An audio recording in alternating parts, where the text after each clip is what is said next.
रहीम। प्यारे बच्चों, हम अपना आज का लेक्चर जो है वो अपने पिछले लेक्चर्स की बुनियाद पर ही आगे लेकर चलेंगे। हम इस 5th चैप्टर में इससे पहले एंगुलर क्वांटिटीज में angular displacement, angular velocity, angular acceleration और इन क्वांटिटीज का लीनियर क्वांटिटीज के साथ रिलेशन पढ़ चुके हैं।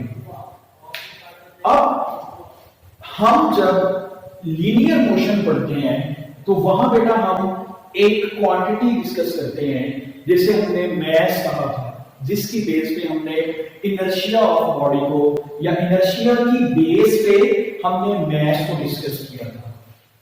जिस तरह मैं इससे पिछले लेक्चर्स में लीनियर और एंगुलर क्वांटिटीज को आपस में रिलेट कर चुका हूं, इसी तरह हम अब बेटा मैस को भी एंगुलर फॉर्म में किसी क्वांटिटी से रिलेट करना चाहते हैं और हम बताना चाहते हैं कि उस मैस का रोल एंगुलर फॉर्म में कौन सी क्वांटिटी अदा करती है। तो उसके लिए हम यहाँ एक क्वांटिटी पढ़ते हैं जिसका नाम है मूवमेंट ऑफ इनर्शिया। जिस तरह इनर्शिया हमारी लीनियर क्वांटिटी है, वैसे ही बेटा मूवमेंट ऑफ इनर्शिया हमारी एक एंगुलर क्वांटिटी है। तो एंगुलर क्वांटिटी में आप इसे यूं कहेंगे कि जो हमारे पास किसी भी ऑब्जेक्ट के लिए उसका मैस और वो मैस जिस पाइवट पर रोटेट कर रहा है उस पाइवट से उस मैस तक का जो डिस्टेंस है उसका स्क्वायर उस मैस से जब मल्टीप्लाई करेंगे तो हमारे पास जो क्वांटिटी आएगी उसे हम मोमेंट ऑफ इनर्शिया कहेंगे। यानी हमारे पास मैस को आर स्क्वायर से हमने यहां मल्टीप्लाई कर दिया है, तो एम आर स्क्वायर हमारे पास मोमेंट ऑफ इनर्शिया कहलाता है। पहले इसके यूनिट्स, तो यूनिट्स के लिए मैस का यूनिट हम जानते हैं किलोग्राम और डिस्टेंस या रेडियस जो हमने पढ़ा है या distance from O to this point हमने जो डिस्कस किया है इसका यूनिट मीटर होता है। तो हमारे पास इस मोमेंट ऑफ इनर्शिया का यूनिट बनता है किलोग्राम मीटर स्क्वायर। इसी तरह यूनिट के साथ हम उसकी डायमेंशंस भी डिस्कस करते हैं। तो डायमेंशन में हम जानते हैं मैस को हम लोग कैपिटल एम से शो करते हैं, इसी तरह जो डिस्टेंस वाली फॉर्म है इसे हम लोग कैपिटल एल से शो करते हैं। तो मोमेंट ऑफ इनर्शिया की डायमेंशंस बन जाती हैं एम एल स्क्वायर। बेटा ये एक स्केलर क्वांटिटी है। जिस तरह मैस एक स्केलर क्वांटिटी है, तो इसका रोल वही है जो कि हमारे पास लीनियर मोशन के अंदर मैस का रोल होता है। हम इस चीज को फर्दर समझने के लिए एक एग्जांपल से समझना चाहते हैं। हम बेटा यहां फर्ज करते हैं हमारे पास एक स्मॉल मैस m जो है वो एक friction less pivot point O पर इस हॉरिजॉन्टल प्लेन के अंदर रोटेट कर रहा है और इस रोटेशन के वक्त इस पर जो फोर्स अप्लाई हो रही है, जो इसमें इसको मूव करवा रही है, वो फोर्स हम यहां F से शो कर रहे हैं। उसका मैग्नीट्यूड F से शो किया जाता है। इस वक्त जिस पाइवट पॉइंट O पर ये ऑब्जेक्ट रोटेट कर रहा है उस पॉइंट से इस मैस m तक का जो डिस्टेंस है इसे हम r से शो कर रहे हैं। तो हमारे पास हमने जो बात सपोज की कि हमारा जो पाइवट पॉइंट है ये फ्रिक्शन लेस है। हम जानते हैं कि अगर हम किसी ऑब्जेक्ट पर फोर्स अप्लाई करें तो वो फोर्स उस ऑब्जेक्ट में एक्सेलरेशन पैदा करती है। इस फोर्स और एक्सेलरेशन के रिलेशन को हम न्यूटन सेकंड लॉ से बताते हैं। तो ये जो रिलेशन है हमारे पास ये बताता है कि ये फोर्स जो है F ये इक्वल टू होती है मैस एंड एक्सेलरेशन का प्रोडक्ट। यानी मैस और एक्सेलरेशन को मल्टीप्लाई करेंगे तो ये इस फोर्स के इक्वल होगी। इसी तरह इस चैप्टर के अंदर हम ये चीज भी पहले टॉपिक्स में पढ़ चुके हैं कि हमारे पास अगर हम अपने सिंपल या लीनियर एक्सेलरेशन, जिसे हमने वहां टेंजेंशियल एक्सेलरेशन भी कहा था, इसे एंगुलर एक्सेलरेशन के साथ रिलेट करना चाहें तो टेंजेंशियल एक्सेलरेशन जो है ए डी, ये आर अल्फा के इक्वल होता है। अब मैं इस जगह यहां जो बेटा मैंने रिलेशन लिखा है F is equal to m a, इस A की वैल्यू इस रिलेशन से पुट करना चाहता हूं। जब मैं इस A में ये वैल्यू पुट करूंगा तो मेरे पास फोर्स का रिलेशन बनेगा F is equal to M r alpha. यहां याद रखिए कि ये A जो है ये लीनियर एक्सेलरेशन है, जबकि जो हम यहां अल्फा यूज कर रहे हैं ये एंगुलर एक्सेलरेशन है। तो F is equal to M r alpha. हमारे पास इस जगह पर हम रिलेशन को मॉडिफाई करने के लिए या मजीद बेहतर बनाने के लिए दोनों साइड्स पे एक R से मल्टीप्लाई कर देते हैं। जब हम यहां R से मल्टीप्लाई करते हैं तो हमारे पास क्वांटिटी बन जाती है, इस साइड पे बेटा आर एफ बन जाएगी, जबकि यहां एम आर अल्फा को जब हम R से मल्टीप्लाई करेंगे तो हमारे पास क्वांटिटी बनेगी एम आर स्क्वायर अल्फा। अब हम जानते हैं चैप्टर नंबर 2 में हम एक क्वांटिटी टॉर्क डिस्कस कर चुके हैं। टॉर्क जो होता था उसका मैग्नीट्यूड मैक्सिमम फॉर्म में जब हम डिस्कस करते हैं तो हम पढ़ते हैं torque is equal to magnitude of r and magnitude of f. R f हम इसे लिखते हैं, ये मैग्नीट्यूड की फॉर्म हमने यहां मेंशन की हुई है।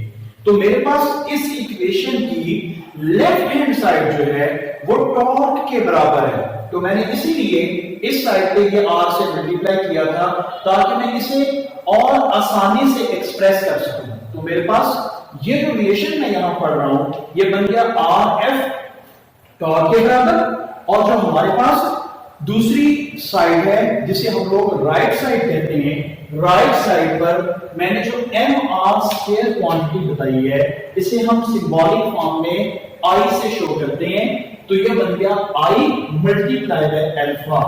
तो इट मीन अगर हम किसी बॉडी पर फोर्स लगाते हैं, जैसे मैंने यहां इस ऑब्जेक्ट पे फोर्स लगाई और वो इस पाइवट पॉइंट के ऊपर रोटेट कर रही है, तो उस वक्त इस रोटेशन में इसके अंदर जो टॉर्क प्रोड्यूस होता है वो बेटा उसके मूवमेंट ऑफ इनर्शिया और एंगुलर एक्सेलरेशन के प्रोडक्ट के बराबर होता है। तो इसमें ये जो क्वांटिटी हमने यहां आई की फॉर्म में यूज की है यही हमारा एक्चुअल कंसर्न है, जिसे हम I is equal to M R square कह रहे हैं। अच्छा, अब ये हमने एक सिंपल एग्जांपल समझिए। हमारे पास जरूरी नहीं है कि बेटा हमारे पास इसी तरह के सिंपल ऑब्जेक्ट्स ही हर जगह यूज हों। हमारे पास बहुत सारे ऐसे ऑब्जेक्ट्स हैं जो नॉन सिमेट्रिकल हैं। अगर कोई हमारे पास ऐसा ऑब्जेक्ट आ जाए जो नॉन सिमेट्रिकल हो, यहां हमारी नॉन सिमेट्रिकल ऑब्जेक्ट से क्या मुराद है? बेटा हम इससे पहले एक रेक्टेंगल पढ़ चुके हैं, एक स्फीयर पढ़ चुके हैं, इसी तरह एक यूनिफॉर्म रॉड पढ़ चुके हैं। ऐसे ऑब्जेक्ट्स में जब हम उन्हें बनाते हैं या उन्हें डिस्कस करते हैं तो जो मैस कंसंट्रेशंस हैं वो हर साइड पर उनकी यूनिफॉर्म रहती है, जो फॉर्म होती है उस फॉर्म में यूनिफॉर्म रहती है। अच्छा, अब यहां मैंने एक नॉन सिमेट्रिकल रिजिड बॉडी ली है। रिजिड बॉडी हम जानते हैं ऐसी बॉडी जिस पर अगर मैं कोई से दो पॉइंट्स के दरमियान फोर्स अप्लाई करूं और फोर्स अप्लाई करने से उसके उन दो पॉइंट्स के दरमियान डिस्टेंस चेंज ना हो, वो बॉडी हमारे पास रिजिड बॉडी कहलाती है। तो मैंने यहां एक non symmetrical rigid body consider की है, ये हमारे पास उसकी एक फॉर्म है। मैं यहां लेट कर रहा हूं कि ये बॉडी एक पॉइंट हमारे पास है, पाइवट पॉइंट को इस पॉइंट पर यहां रोटेट कर रही है एंटी क्लॉकवाइज डायरेक्शन में, कुछ इस फॉर्म में ये रोटेट करती है। तो मेरे पास इसका मैस डिस्ट्रीब्यूशन कुछ इस तरह है कि मैंने कहा नॉन सिमेट्रिकल है, तो कहीं इसका मैस ज्यादा है किसी एक साइड पे जैसे हमने ये यहां मेंशन किया हुआ है, मैं फर्ज कर लेता हूं कि यहां मेरे पास ये वाली जो साइड है, इसके लिए मैस यहां जो है इस रीजन में m1 है और इसका डिस्टेंस इस जगह से लेकर इस एंड तक जो है वो r1 है। इसी तरह जो मेरे पास दूसरी मैस कंसंट्रेशन है, इसके अंदर इसका मैस है यहां m2 और इसका जो डिस्टेंस है इस पाइवोट से इस जगह तक वो हम कह देते हैं r2। सिमिलरली m3 एक तीसरी मैस कंसंट्रेशन है और उसका डिस्टेंस r3 एंड m4 और r4 सो ऑन। इसी तरह हम इसे जितने ज्यादा मैस कंसंट्रेशंस में या जितने ज्यादा पार्ट्स में डिवाइड करेंगे उतना ही हमारा रिजल्ट ज्यादा एक्यूरेट होता जाएगा।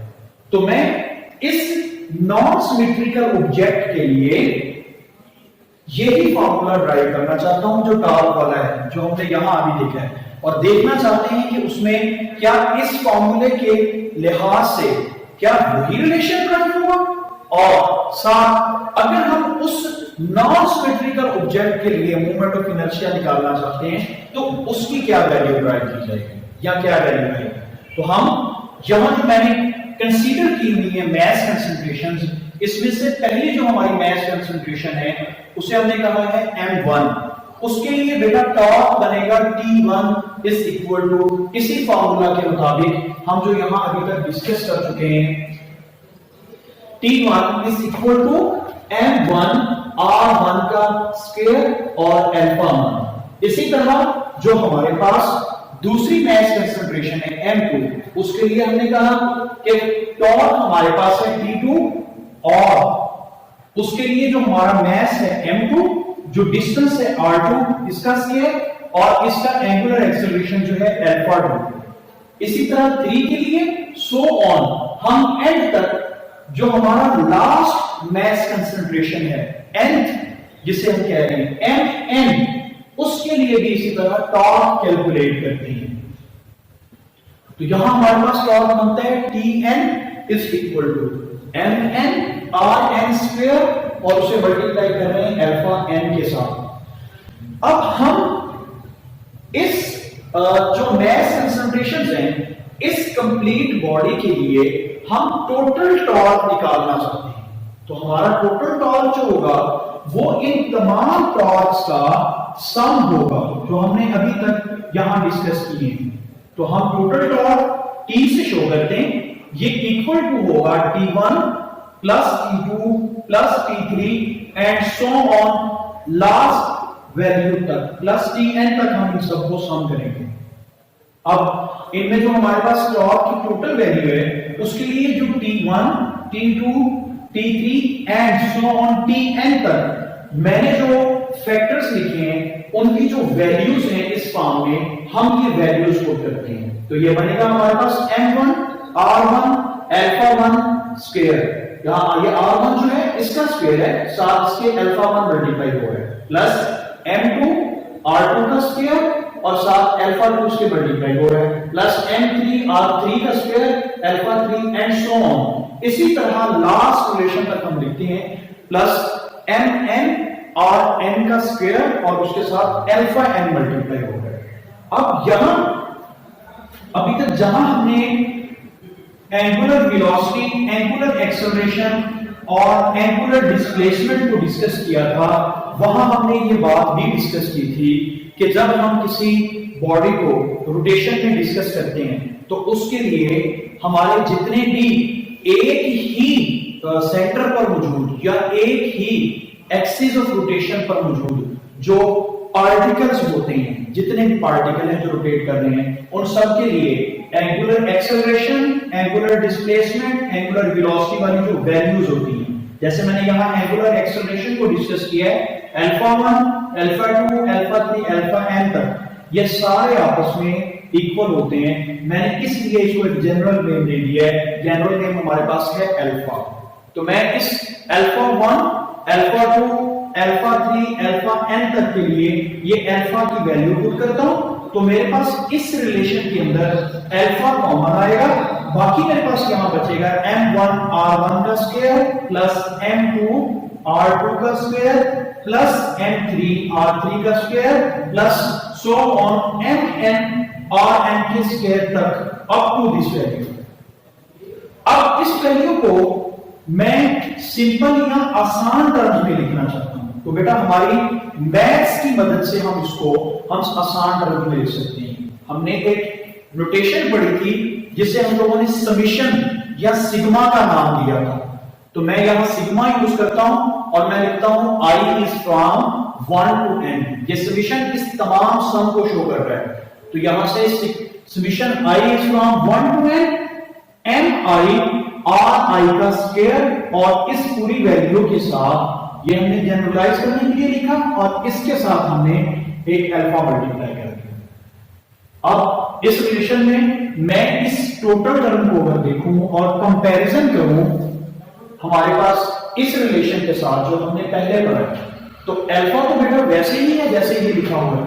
ये टर्म आई है, i is from 1 to n mi ri का स्क्वायर। अगर देखें तो इसकी वही फॉर्म है जो हमने यहां इस वक्त सिंगल या एक सिंपल मैथ m के लिए डिस्कस किया, इसलिए मैंने इस रिलेशन को i की फॉर्म में ही लिख दिया है, जहां i किसके इक्वल है, i is from 1 to n mi ri का स्क्वायर।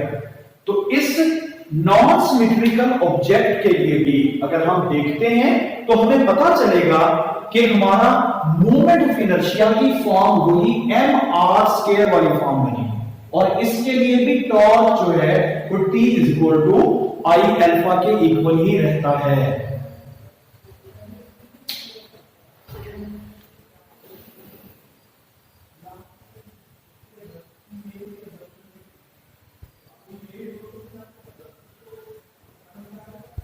जी, तो बेटा ये जो हमने यहां रिलेशन निकाला है मोमेंट ऑफ इनर्शिया का, जिस तरह हमने इसे नॉन सिमेट्रिकल ऑब्जेक्ट्स के लिए डिस्कस किया है, वैसे ही हम इसे कुछ सिमेट्रिकल ऑब्जेक्ट्स के लिए भी डिस्कस करेंगे। अब इस वक्त ये बात इससे पहले ज़हन नशीन कर लें कि बेटा जो हम अभी तक मैथ्स की डिस्कशंस कर चुके हैं, इससे पिछले चैप्टर्स के अंदर हम पढ़ चुके हैं ये बात कि inertia depends on mass only.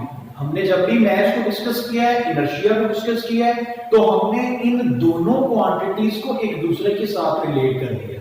लेकिन यहां मैंने जब ये टॉपिक स्टार्ट किया था, वहां से लेकर अभी जहां तक हमने इसे पढ़ा है, हम देख रहे हैं मोमेंट ऑफ इनर्शिया या रोटेशनल इनर्शिया जो है, इसके अंदर मास के साथ साथ एक और टर्म r भी यूज हो रही है, डिस्टेंस वाली फॉर्म की r यूज हो रही है। इसलिए मोमेंट ऑफ इनर्शिया या रोटेशनल इनर्शिया जो है, ये मास के साथ साथ इस डिस्टेंस r पर भी डिपेंड करता है कि ये कितना है।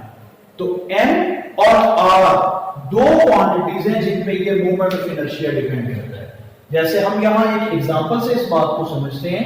हमारे पास दो सिलेंडर्स हैं, दोनों सिलेंडर्स का मास इक्वल है। एक जो हमारे पास सिलेंडर है उसके लिए हमने जिसे मास m कहा है, उसका रेडियस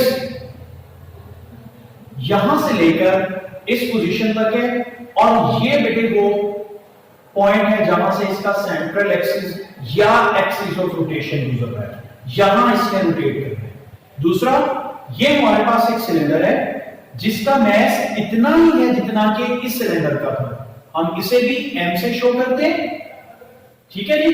लेकिन इसका रेडियस इस सिलेंडर से छोटा है, या इसका डिस्टेंस इस सेंट्रल एक्सिस या एक्सिस ऑफ रोटेशन वाले पॉइंट से यहां तक कम है। तो जब हम इन दोनों का मोमेंट ऑफ इनर्शिया डिस्कस करेंगे तो इस सिलेंडर का मोमेंट ऑफ इनर्शिया इसकी निस्बत ज्यादा होगा। अब जब हमने मोमेंट ऑफ इनर्शिया की बात की है, तो जिस तरह हमने एक नॉन सिमेट्रिकल रिजिड बॉडी के लिए इसे डिस्कस किया, कुछ एग्जांपल्स हम लोग सिमेट्रिकल रिजिड ऑब्जेक्ट्स के बारे में भी देखना चाहते हैं। उनमें से हमारी जो सिलेबस में इंक्लूडेड 3 से 4 एग्जांपल्स हैं, हम उन्हें ही देखेंगे। पहली एग्जांपल हमारे पास है अ थिन रॉड। हमारे पास बेटा एक रॉड है, इस रॉड के लिए इसकी एक एंड से दूसरे एंड तक टोटल लेंथ कैपिटल L है और ये इस सेंट्रल एक्सिस पर ए प्राइम पर, इस सेंट्रल एक्सिस पर रोटेट करता है या रिवॉल्व करता है। इसके लिए जब हम मोमेंट ऑफ इनर्शिया ड्राइव करते हैं तो हमारे पास रिलेशन बनता है 1/12 ml²।